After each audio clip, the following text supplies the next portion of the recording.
शेट्टर यांना बँक प्रकरण घोटाळ्यात न्यायालयाने दोषी ठरवलेले आहे। आता त्यांच्याकडून 1444 कोटी वसूल करावे आणि पीडित शेतकऱ्यांना 2 महिन्यात वाटप करावे।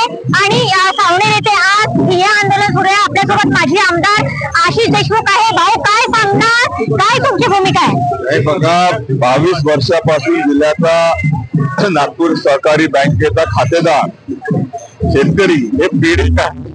आपल्याला तुटलेले पैसे परत मिळण्याच्या दृष्टीने वसुली सरकारने करावी या अपेक्षेने आता थकून गेला आहे।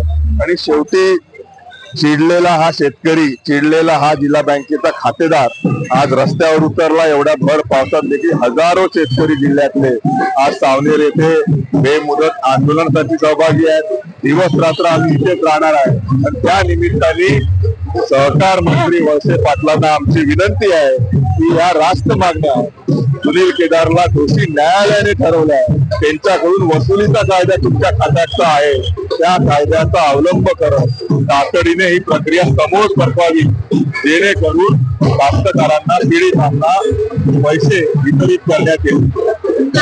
तुम्ही विधानसभासाठी तुमचा दावा आहे का? नाही, राजकारणाचा प्रश्न नाही, एक शेतकरी म्हणून नक्कीच